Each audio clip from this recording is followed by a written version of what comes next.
Et voilà, pour coller mon pochoir, pour faire bien tenir mon pochoir, je vaporise une colle repositionnable sur mon pochoir et je le mets sur mon tissu, tout simplement comme ça, bien serré.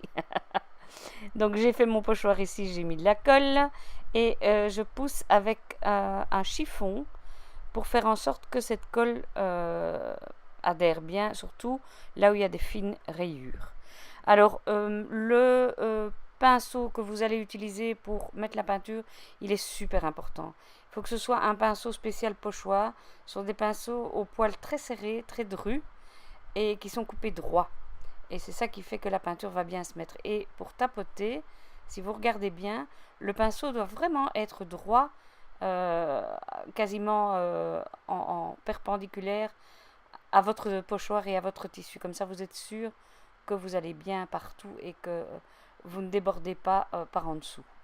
C'est ça le secret pour ne pas avoir de coulure, c'est la colle de 1 et de 2, de tapoter vraiment tout droit, essayez de rester bien droit. Alors moi j'ai mis West End, pourquoi? Parce que c'est la station belge à laquelle nous allions avec mes enfants et mon ex-mari en vacances, parce que ma belle famille avait un appartement là-bas. Et donc c'est vraiment la station d'enfance de mes enfants et dans laquelle on a de très beaux souvenirs, vraiment. Et c'est pour ça que j'ai mis ça. Bon voilà, hein. Chacun son truc, comme on dit, hein.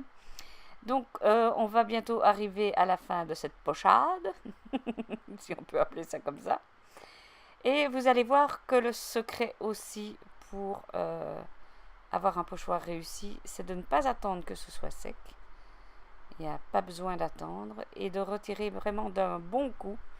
Il ne faut pas faire des manières, on y va d'un coup sec, en avant, voilà. Et c'est nickel de chez nickel. C'est vraiment très net. Et évidemment, vous aurez protégé la surface qui est en dessous parce que la peinture va passer au travers, hein, bien sûr. Bien sûr de bien sûr. Alors là, je repasse avec mon fer sur la température la plus chaude pendant une vingtaine de secondes, ce qui va fixer la peinture.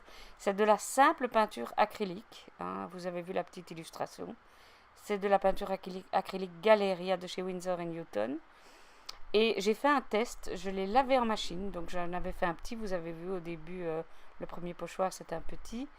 J'avais fait celui-là et je l'ai lavé dans la machine, aucun problème, ça n'a pas bougé, donc génial. Alors ici j'ai pris le fond de mon cadre et je vais le contourner pour découper bien sûr tout autour. C'est la meilleure façon d'avoir la bonne dimension, franchement. Ou alors vous prenez la vitre, c'est bien aussi. Et grâce à la vitre d'ailleurs, c'est ce que j'aurais dû faire. Vous voyez bien où vous en êtes. Là, on est déjà dans la deuxième partie de la leçon, mais c'est pour vous montrer comment fixer, pour celles qui ne savent pas, comment fixer la petite perle de rocaille pour faire l'œil du poisson. Parce que je ne l'avais pas filmé pour le cadre, donc voilà. Donc je fais un nœud. C'est comme ça que j'ai appris quand j'étais petite. Et là, j'essaye de vous montrer le nœud, mais j'ai du mal. C'est un fil sauvage. Voilà, un petit nœud. Et tout simplement, je pique par en dessous du tissu, à l'endroit où je veux avoir l'œil de la bête. Je passe l'aiguille dans ma perle. Donc, il ne faut pas une aiguille trop grosse, hein. Il faut qu'elle passe dans la perle. Et là, je fais un petit point, hein, pour faire revenir mon fil devant, légèrement écarté de là où il est sorti. Et là, je repique dans mon aiguille et je repique dans mon tissu.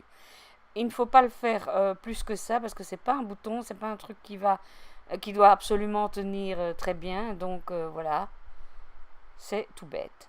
Et maintenant, je vais vous montrer comment faire ce joli petit bouton. Il vous faut un bouton à 4 trous et on va y faire une flèche, tout simplement. Alors, c'est pas très compliqué à faire. Vous allez partir d'en dessous de votre tissu et vous allez tracer un premier trait en diagonale, comme illustré sur la petite image là en haut. Un premier trait en diagonale. Moi, j'ai mis mon fil en double. Ça va plus vite, il faut passer moins de fois. Puis on va faire le trait vertical qui descend du trou supérieur droit au trou inférieur droit, tout droit. Voilà. Je crois que je passe 2 fois, c'est tout.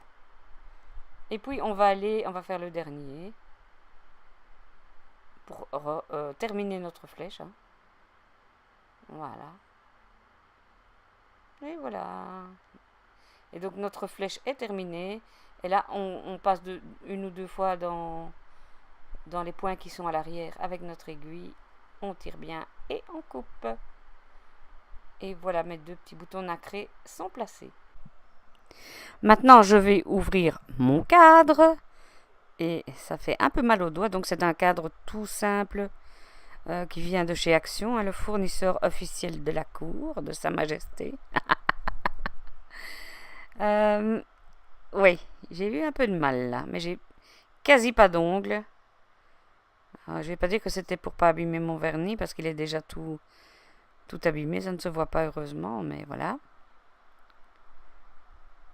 Donc vous devinerez que cette vidéo, évidemment, voilà. Alors là, ça se voit pas, mais j'ai collé mon tissu juste avec du double face sur le fond de mon cadre. Donc le cadre, là je vais pas remettre la vitre en fait, je mets pas de vitre, je laisse le tissu comme ça à nu parce que je trouve que c'est plus joli et que la vitre elle aplatit vraiment tout le relief, et puis avec les boutons et tout ça et la perle, je crois pas que ce serait génial. Donc je vérifie bien que mon attache est dans le bon sens quand même, hein. Il n'est pas la tête en bas quand je veux le déposer quelque part ou le suspendre. Voilà, voilà. Je le referme et voilà, c'est terminé déjà. Déjà. Alors maintenant, je vous montre en gros plan. Les images qui arrivent vont vous faire quelques gros plans sur le cadre, comme ça. Vous verrez ce que ça donne. Et maintenant, il n'y a plus qu'à, comme on dit.